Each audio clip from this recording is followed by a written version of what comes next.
이세돌 구단과 알파고가 바둑을 둬갖고 우리나라뿐만이 아니라 전 세계가 관심을 가졌었잖아요. 처음에는 당연히 이세돌 구단이 이길 줄 알았죠.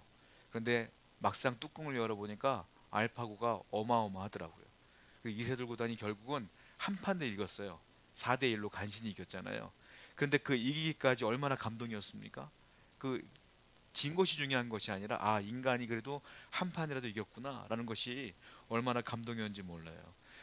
바둑을 좋아하시는 분들은 용어들이 막 다 익숙하겠지만 바둑을 잘 모르시는 분들도 그 사건은 굉장히 관심이 있었기 때문에 TV를 통해 다 봤단 말이에요. 그러다 보니까 바둑을 해설하시는 분들이 초보자들을 위해서 해설하지 않아도 될 것들을 그 용어들을 아주 쉽게 설명하는 것들을 저는 기억을 해요. 특별히 어떤 얘기를 하시냐면 형세 판단이라는 단어를 많이 쓰시더라고요. 형세 판단이 뭐냐면 바둑을 둘 때에 그 흙을 둔 분과 백을 준 사람이 서로 바둑을 두잖아요. 그때 이제 서로 형세 판단을 하면서 두는 거예요. 내가 이렇게 두면 내가 이길 수 있을까? 질 수 있을까? 여러 가지 판단을 하면서 한 수를 오랜 기간 동안 생각을 하고 두는 거거든요. 그걸 계속 하는 거예요, 형세 판단을. 바둑의 승패는 두 가지로 나눠져요. 끝까지 두고 더 이상 둘 데가 없을 때까지 두다가 둘 데가 없으면 이제 집 몇 집을 놓느냐 이제 집을 세는 거죠. 또 하나는 형세 판단을 계속하다가 야 이건 내가 해서 이길 수가 없겠구나라고 하면 일명 돌을 던진다고 하죠. 포기를 하는 거예요. 그러면 게임이 끝나는 거죠. 그 형세 판단을 하는데 알파고와 이세돌 구단의 형세 판단을 계속하는 거예요. 근데 인간은 형세 판단을 어떻게 하냐면 바둑을 둘 때 바둑돌이 하나도 없는데 판단을 할 수가 없잖아요. 근데 바둑을 처음 둘 때는 내가 하나 두고 상대방이 하나 두고 그 상대방이 바둑을 몇 개 둘 때에 비로소 형세 판단이 이루어져요. 이 사람이 이런 의도로 두나 보다라고 판단이 되어지는 건데 이 알파고가 무서운 점이 뭐냐면 바둑을 두기 전부터 형세 판단을 하는 거야. 그러니까 인간이 이기기가 어려운 거죠. 그러니까 얘는 처음부터 계속 1초에 10만 수를 둔대요. 10만 수를. 그러니까 10만 수를 계속 두는 거야. CPU가 1202개가 있고요. 알파고에는 GPU가 176개가 있어요. 이걸 가지고 1초에 10만 수를 계속 두니까 아직 이세돌과는 두지도 않았는데 얘는 벌써 10만 수가 끝난 거야. 그러니까 착 뒀을 때 인간의 수는 한계가 있다 보니까 알파고가 이렇게 둔단 말이에요. 인간은 왜 이렇게 뒀을까 고민을 하게 되는 거예요. 얘는 일단 1초에 10만 수가 끝난 상태에서 둔 거야. 그러니까 우리가 생각하지 못하는 방향으로 끌고 가다 보니까 결국 알파고가 이기더라라는 거죠. 사람은 십진법을 사용해요. 근데 컴퓨터는 이진법을 사용해요. 훨씬 더 방대한 양을 계산할 수 있어요. 그러니까 훨씬 더 빠르게 방대한 양을 계산해서 탁 두니까 이길 수가 없더라는 거죠. 자, 인간은 인간의 뇌를 통하여 형세 판단을 하는 거예요. 프로세서를 통해서.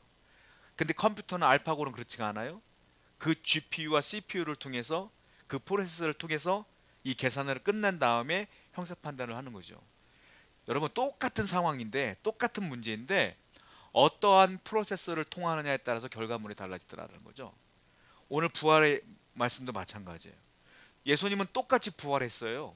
그런데 이걸 바라보는 사람들이 어떠한 프로세서를 통하여 이걸 바라보느냐에 따라서 누구는 믿고 누구는 안 믿고가 결정된다라는 거예요.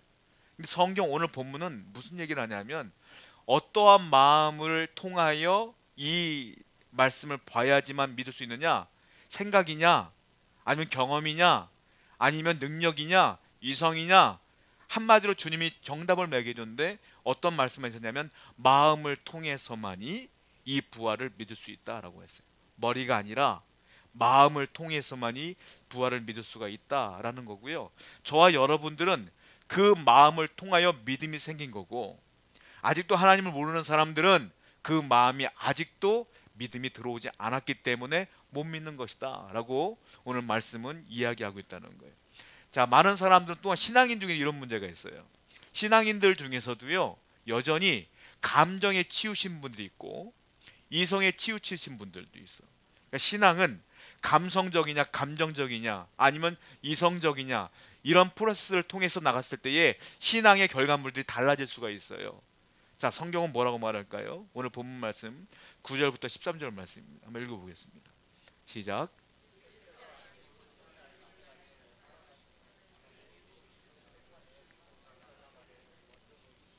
마리아가 가서 예수와 함께 하신 슬퍼하며 울고 있는 중에 이 일을 알림에 그들은 예수께서 살아나셨다는 것과 마리아에게 보이셨다는 것을 듣고도 믿지 아니하니라. 그 후에 그들 중 두 사람이 걸어서 시골로 갈 때에 예수께서 다른 모양으로 그들에게 나타나시니 두 사람이 가서 남은 제자들에게 알리셨으니 역시 믿지 않아. 요 짧은 본문에는 두 가지 사건이 벌어지는데, 안식 후 첫날 이른 아침에 예수님의 시체를 보려고 막달라 마리아가 갔으나 예수님 시체가 없어진 거예요. 그리고 두 번째는 어떤 사건이냐면 엠마오로 가는 두 제자를 예수님 만난 사건이 이 짧은 구절 안에 두 가지가 드러나게 된다는 거예요. 안식 후 첫날 이른 아침, 언제입니까? 금요일날 돌아가시고 안식 후 첫날, 토요일 아침 첫날 부활하신 오늘 주일 아침에 이 막달라 마리아가 예수님을 만나러 간 거예요. 그 무덤으로 간 거예요. 이유가 있죠. 이유가 있는데, 누가복음 24장 1절부터 3절을 보면 그 이유가 나와요. 한번 보겠습니다. 시작.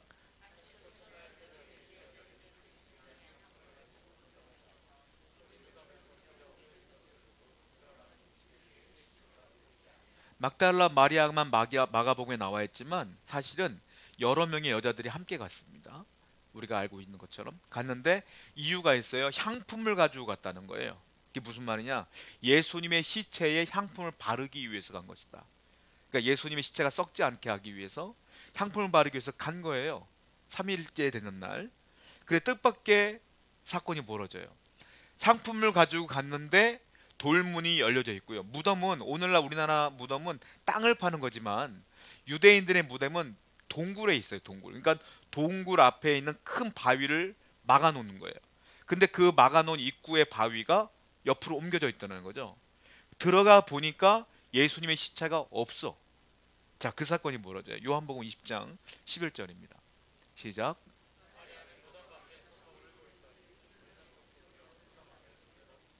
예수님의 시체가 없어진 거예요. 그러니까 예수님이 어떻게 보면 시체가 도난당한 것처럼 보여질 수 있는 거죠.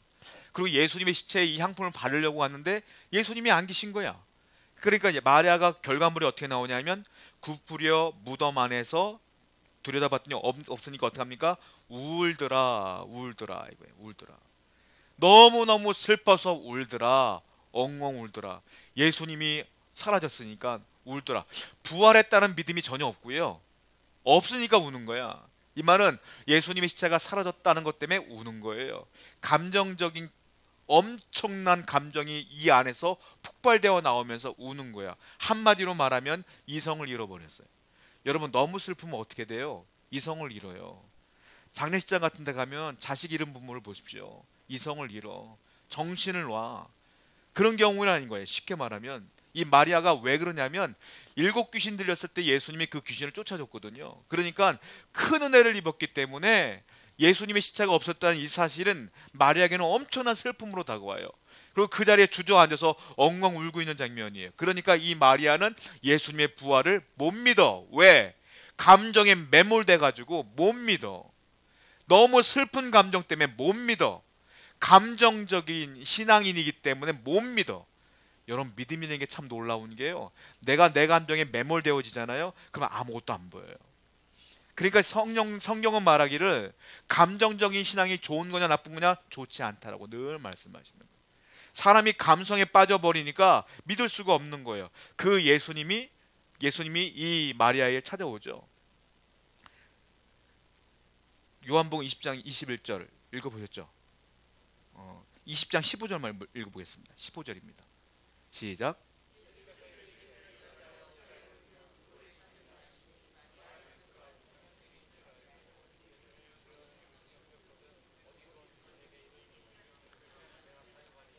예수님은요, 멀리 간 게 아니라 원래 그 무덤 옆에 있었어.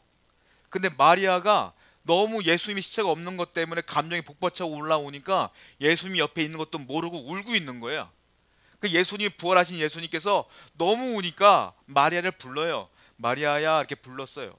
그랬더니 맨 처음에 이 마리아가 예수님 뭐라고 했어요? 동산지기인 줄 알았다 그랬어요. 동산지기. 그러니까 무덤을 관리하는 관리인인 줄 알았다라는 거예요. 그런데 예수님께서 마리아야 했을 때 그제서야 정신이 들어서 예수님인 줄을 깨닫게 돼요. 20장 16절입니다. 읽어볼게요. 시작.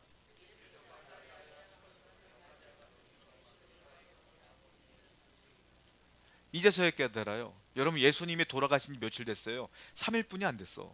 3일 얼마나 됐다고 예수님을 못 알아봐요. 이 말은 무슨 말이냐면, 슬픔이 너무 슬퍼지면 예수님을 못 알아볼 수도 있어요. 그러니까 예수님의 부활도 못 믿게 된 사건이죠. 이제 마리아가 깨달았어요. 예수님 부활했구나 라고 해서 이 부활을 제자들에게 전해줍니다. 마가복음 16장 10절 한번 말씀 보겠습니다. 시작.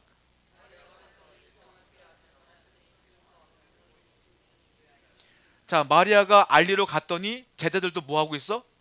슬퍼하며 울고 있어. 제자들도 슬퍼하며 울고 있어. 마리아도 슬퍼하며 울다가 갔는데 또 슬퍼하고 있어. 그리고 마리아가 예수님 부활했다고 증거했어요. 자, 믿었을 거야, 안 믿었을까요? 마가복음 16장 11절입니다. 시작.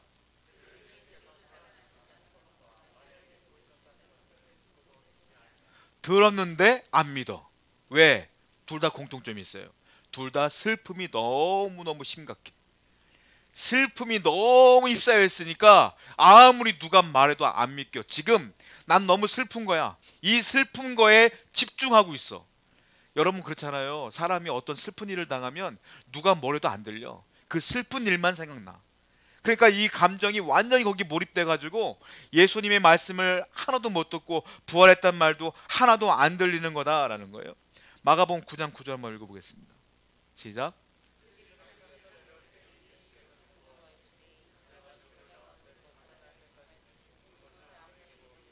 예수님이 돌아가시기 전에 뭐라고 말했냐면 제자들에게, 야, 인자가 죽은 자 가운데서 살아날 때까지는 너희들 이 말 아무것도 하지 마.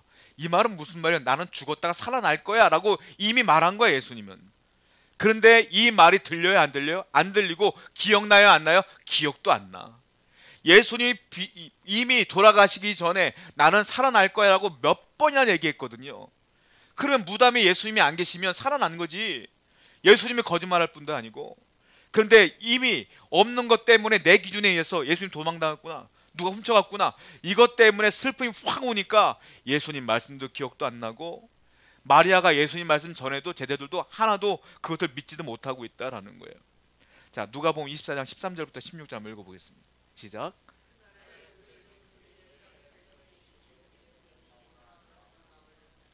이 모든 된 일을 서로 이야기하다.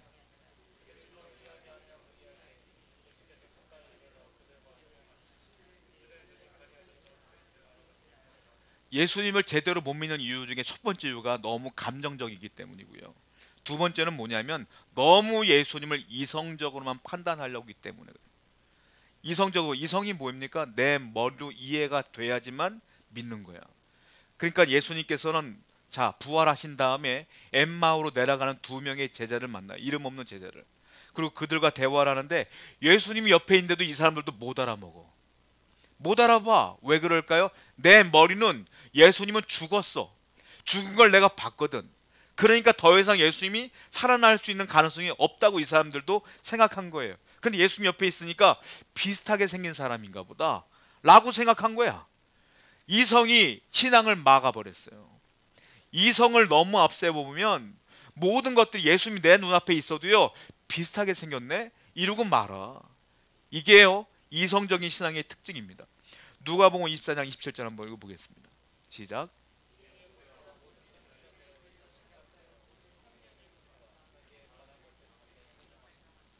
예수님께서는 그 두 사람에게 성경을 얘기해 주기 시작해요. 그리고 당신이 부활했다는 사실을 이야기해 주기 시작한다는 거예요. 그리고 그때까지 이 사람들은 예수님 부활했다는 걸 몰라. 그런데 언제 아느냐? 식사할 때 알아요. 자, 누가복음 24장 30절부터 31절입니다. 시작.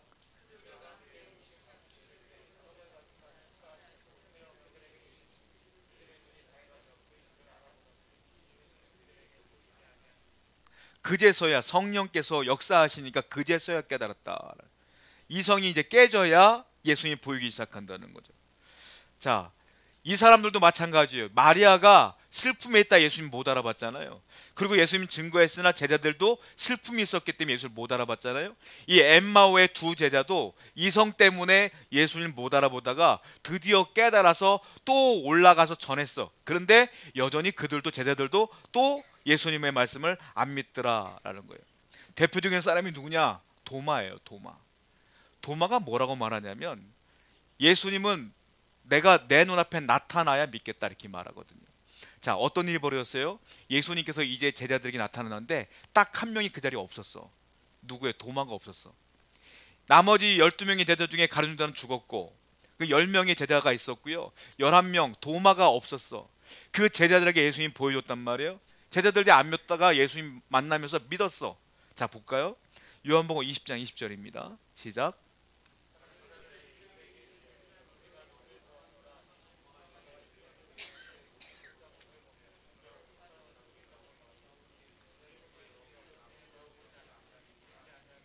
제자들이요, 나중에 도마가 찾아왔어요. 도마에게 말해요. 야, 예수님 진짜 부활했더라. 도마가 뭐라고 말합니까? 야, 무슨 소리야, 말이나 되는 소리를 해라, 이렇게 얘기를 해요. 여러분 생각해 보세요. 3년 동안 나와 함께 동고동락하면서 예수님을 따라갔던 나머지 모든 사람들이 예수님 부활했더라 라고 말하면 믿을만 해요? 못 믿을만 해요? 믿을만 하잖아요. 한두 명도 아니고 다 그러는데. 도마는 안 믿어. 안 믿고서 한술 더 떠. 야, 내 눈앞에 나와야 믿을게. 이것만 해도 내가 이해가 되겠는데, 그거보다 더한 얘기를 해. 뭐냐면, 예수님이 부활했다고 하면서 내 눈앞에 나타나도 난 못 믿겠고, 예수님이 분명히 칼에 찔렸거든, 창에. 내가 그 창에 손을 넣어봐야 지금 살아있는 사람이 예수님 내가 믿겠다라고 공개적으로 선포합니다, 도마가. 그 말은 무슨 말이에요? 도마는 어떤 부류의 사람이냐면, 사람들 중에 그런 사람 있잖아요. 야, 이렇대 라고 말하면, 야, 내가 봐야 믿겠어, 이런 분들 있죠. 도마는 약간 그런 부류의 사람이야. 그러니까 모든 평가의 기준은 내가 만져보고 내가 파악하고 내가 이해가 돼야지 믿는 사람이야. 이 사람이 누구냐? 이성적인 신앙입니다. 너무 이성적인 거예요. 여러분 솔직히 2000년 전에 예수님의 사건을 증거를 보여달라고 하면 보여줄 수도 있겠지만, 다 증거가 있겠어요, 2000년 전 얘기들이? 근데 믿음이라는 게 놀라운 게 뭡니까? 증거가 없어도 믿어지는 게 믿음이지. 그런데 이 사람은 증거를 내놓으라는 거예요. 내 눈앞에 나타나야 되고, 심지어 옆구리가 찔려 있어야 돼. 내가 그걸 만져봐야 돼. 그래야지 믿겠다는 거예요, 도마는. 자, 그러니까 중요한 게 있는데, 감정적인 신앙은 어떤 오류가 있냐면, 내 감정이 중요하기 때문에, 내 슬픔이 중요하기 때문에 이기적인 신앙이야. 모든 평가가 자기중심적이야. 신앙은요, 예수님 중심의 신앙이 돼야 돼요. 그런데 이렇게 감정에 몰입되어 있는 사람들은요, 어떤 신앙이냐면 내 중심이야. 내 감정이 뜨거워야 돼. 내 감정이 있어야지 예수 믿어. 예배를 드려도 내 감정이 뜨거워야지 오늘 예배 잘 드린 것 같아. 기도를 해도 내가 뭔가가 와야지 오늘 예배 잘 드린 것 같고 주님이 내 기도를 들은 것 같아. 다 내 중심이야. 아니에요. 나이를 먹어가면 사람들은 건강에 문제가 생기면, 예전에는 젊을 땐 소리치고 기도했지만 연세가 들면 소리 못 쳐. 그러면 주님이 떠났나 뭐? 예전에는 감정이 내가 격해졌기 때문에 기도만 하면 막 목소리 커졌어. 지금은 안 그래. 그럼 주님이 떠났어요? 안 그러잖아. 감정이 중요한 게 아니거든. 근데 감정적인 신앙의 특징이 뭐냐면 내 중심이야. 다 예수님 중심이 되는 말이야. 이성적인 신앙은 뭐냐면 항상 뭐냐면 특징이 있는데, 뭐든지 의심하고 봐요. 내가 눈으로 봐야 되기 때문에, 아직 내 눈에 보이지 않았기 때문에 먼저 부정적으로 출발해. 그리고 뭐든지 의심을 하기 시작해. 그러니까 이 두 가지 신앙은 전부 다가 건강한 신앙은 아니다라는 거죠. 그러면 우리 성경에서 말하는 건강한 신앙은 뭐냐는 거예요. 어떤 사람이 부활을 믿고 어떤 사람이 끝까지 신앙생활할 수 있겠냐는 거예요. 감정에 치우쳐서도 안 되고요, 이성에 치우쳐서도 안 돼. 그럼 어떻게 될까요? 예수님께서 오늘 말씀해 주셨어요. 자, 본문 말씀이에요. 14절 말씀 읽어보겠습니다. 시작.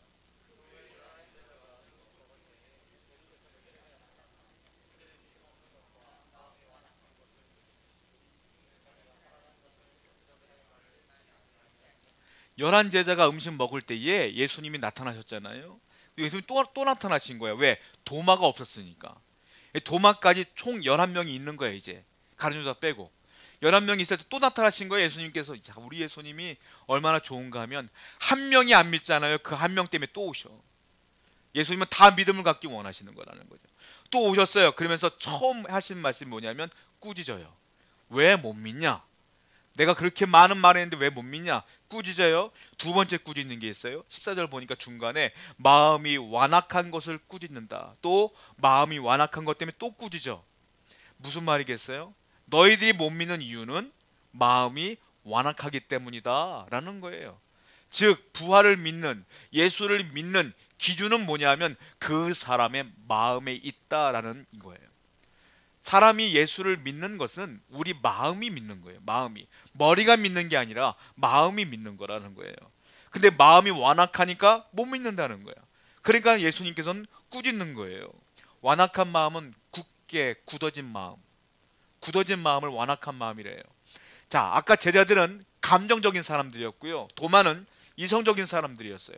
그러면 이 두 사람이 다 포함된 게 뭐예요? 결론은 마음이 완악하다. 감정적인 사람도 마음이 완악하고 이성적인 사람도 마음이 완악한 거야.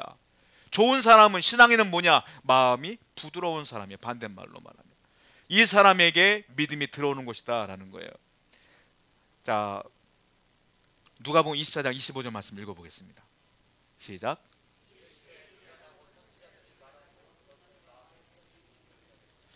자, 또 이번에는 엠마오의 두 사람에게 예수님께서 말씀하시는 거예요. 뭐라고 말합니까? 미련하고 선지자들이 말한 모든 것을 마음에 더디 믿는 자들이야.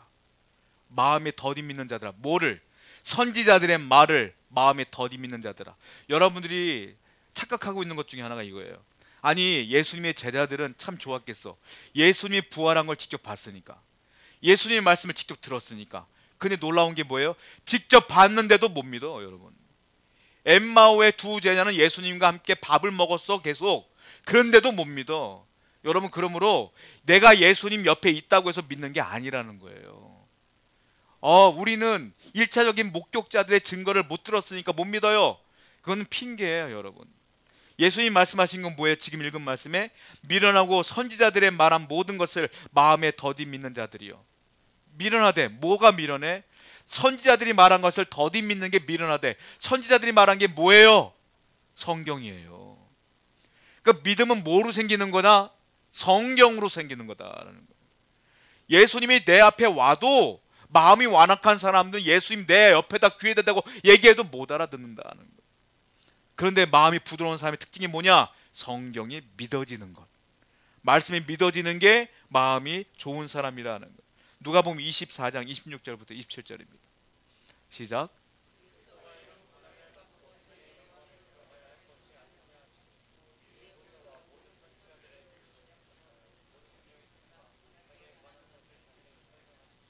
예수님은요, 그렇게 말씀하시면서 두 제자, 엠마오의 두 제자에게 말씀하시기 시작해요. 성경을, 구약 성경을 풀어 설명해 주는 거예요. 그런데 성경에서 이렇게 말했다 그러면서 뭐라고 말하냐면 그 성경의 모든 내용은 내가 죽어야 되고 내가 살아야 될 것들을 얘기하지 않느냐, 그 사람이 바로 나다라고 예수님은 성경을 통하여 두 제자에게 말하고 있더라라는 거예요. 예수님이요, 그 두 제자에게 나 봐, 똑바로 봐, 나야, 이렇게 얘기하지 않아요. 못 믿는 그들에게 성경을 풀어서 얘기해줘요. 믿음은 예수님이 나 봐 해도 믿어지는 게 아니야. 성경을 풀어서 이해했을 때, 그것을 이해되었을 때, 믿어졌을 때에 드디어 믿음이 생기는 거거든. 그러니까 예수님은 이때서부터 그 두 사람들에게도 성경을 풀어서 얘기해 주더라라는 거예요. 누가복음 24장 32절 한번 읽어보겠습니다. 시작.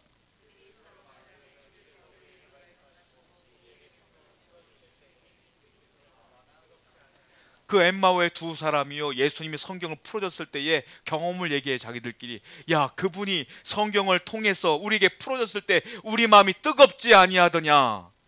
성경을 알았을 때 뜨겁지 아니하더냐. 무슨 말이에요? 성경을 통해, 말씀을 통해 은혜가 들어오니까 마음이 뜨거워져서 예수를 믿게 되었다라는 거예요.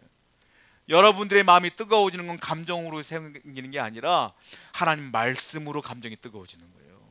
말씀이 들어와야 내가 뜨거워지고 말씀이 들어와야 내가 믿어지는 거다라고 계속 말하는데, 예수님은 자, 마음이 믿어져야 된다, 마음이 중요하다, 이 마음을 움직이는 게 뭐다?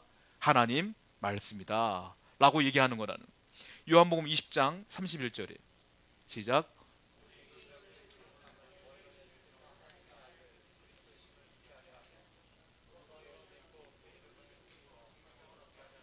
성경이 기록된 목적이 나와요. 뭐라고 했습니까? 오직 이것을 기록함은 너희로 예수께서 하나님의 아들 그리스도이심을 믿게 함이요. 성경은 읽으면, 그러므로 성경을 읽으면 예수님이 하나님의 아들이구나 라고 믿게 된다는 거예요. 이게 성경의 목적이거든. 소설책을 읽으면 그 작가의 의도를 여러분이 끝까지 읽으면 알게 되잖아요. 똑같아. 성경을 읽으면 성경의 목적 자체가 예수님이 하나님의 아들이고 나를 위해 돌아가셨으며 부활했으며 그분이 구원자임을 알게 하는 게 목적이기 때문에 읽으면 믿어진다. 그러니까 누구를 찾아갈 필요가 없어. 성경을 통하여 믿음이 생기는 것이다 라고 오늘 주님은 말씀하신다라는 거예요. 자, 또 하나 중요한 성경이 있는데 요한복음 20장 30절부터 31절 말씀입니다. 읽어볼게요. 시작.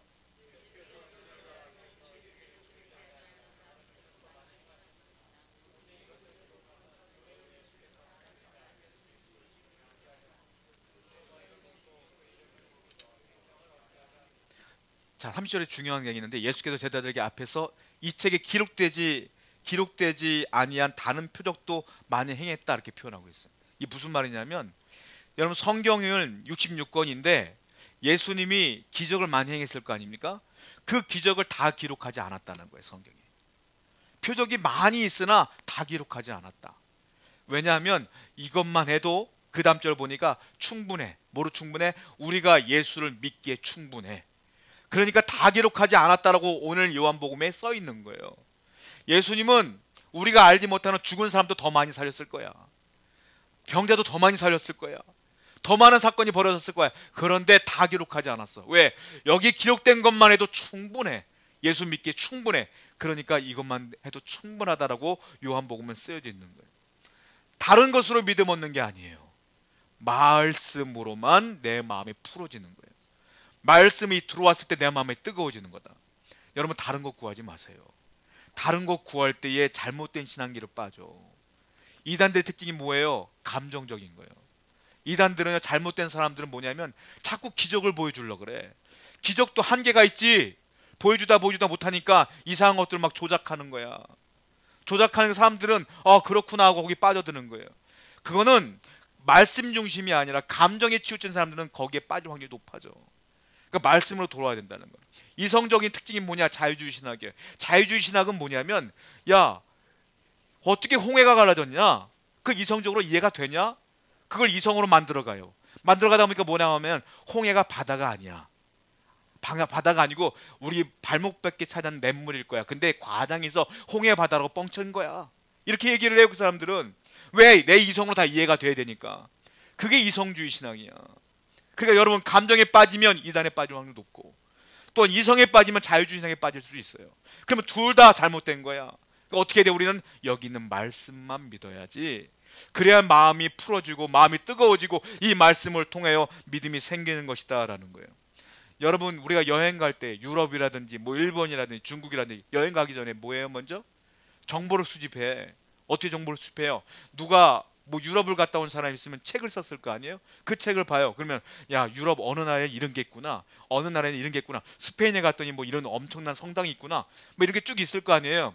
그러면 우리가 어떻게 해요? 믿어. 그거를 믿고 어떻게, 진짜 스페인을 가면 그 성당을 찾아가는 게 진짜 있어. 그거 아니에요 여러분들? 직접 가보지 않았는데 왜 믿어요 여러분들? 왜 가보지 않았는데 믿어요? 그건 잘 믿으면서 왜 성경은 안 믿냐고. 왜 성경은 왜 안 믿어져요? 왜? 성경에 분명히 써있는데 여행지 작주는 잘 믿으면서 성경은 안 믿어 사람들이. 저는 그게 이해가 안 돼요. 여러분 그러면 성경을 믿어야 된다는 거예요. 성경이 말씀하신 대로 그대로 믿어야 된다. 우리가 알고 있는 무디가, D.L. 무디가 하나님께 기도했어요. 하나님, 내 믿음이 더 뜨거워지기 원합니다. 그리고 매일매일 기도했어요. 무디는 착각을 한 거예요. 믿음은 하늘에서 뚝 떨어지는 줄 알았어. 믿음은 하늘에서 갑자기 이상한 현상이 벌어지면 내 믿음이 더 강해지는 줄 알았던 거예요. 왜? 그 당시에는 학문이 많이 발전되지 않았기 때문에. D.L. 무디는 많이 배운 분이 아니에요. 그러니까 이분이 기도를 하는데 하나님 믿음을 주세요, 더 큰 믿음을 주세요, 막 기도하는 중에 이상한 현상이 벌어지지 않는 거야. 하늘이 열려지는데 눈 감다가 기도 눈을 뜨면 천사가 내려와야 되는데 이런 게 안 보여지는 거야. 그러다가 어느 날 성경을 읽어요. 성경에서 깨달아요. 성경 읽어볼까요? 로마서 10장 17절 말씀입니다. 시작.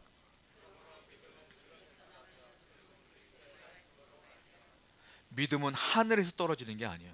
믿음은 들어야 돼. 근데 그 듣는 건 뭘로 와요? 하나님 말씀으로부터 온다. 그러니까 믿음은 결국 뭐로 오는 거예요? 성경으로 오는 거나, 이 D.L. 무디가 깨달아서 그때부터 성경을 읽기 시작해요. 그리고 우리가 알고 있는 D.L. 무디가 되는 거예요. 여러분 믿음이 강해지는 첫 번째 이유는 성경이에요. 말씀이에요. 무조건 말씀이 여러분들의 신앙을 강하게 한다는 걸 깨달아야 돼요. 우리가 알아봤던 것처럼 감정적인 신앙을 가졌던 마리아, 슬픔에 매몰되었더니, 제자들도 슬픔에 매몰되었더니 예수님을 알아보지 못했잖아요. 그리고 엠마오로 가는 두 제자 우리가 기억했잖아요. 예수님께서 그들에게 뭐라고 말했어요? 야, 너는 나를 본고로 믿느냐? 도마에게 예수님께서 말씀했어요. 엠마오로 가는 두 제자도 저녁을 먹을 때쯤이야 그제서야 알았어. 증거가 없어도 믿어야지. 성경이 증거인데. 세 번째, 주님께서 뭐라고 그랬어요? 마음으로 믿어야 된다고 말했지 않습니까? 마음이 완악해지면 믿어지지가 않는 거예요. 월드컵이 얼마 전에 끝났지 않습니까? 월드컵 그 현장에 가서 구경한 사람들 부러워요. 사실은 사람들 막 재밌었을 것 같아. 사람들이 대부분이 스포츠 경기를, 축구 경기를 현장에서 보는 이유를 물으면 대부분은 그 현장에 뜨거움이 있습니다 라고 해요. 열광적인 그 뜨거움. 그래서 너무 재밌어요 라고 말하지만, 저도 예전에 운동 경기를 현장에서 본 적이 있어요. 몇 번을.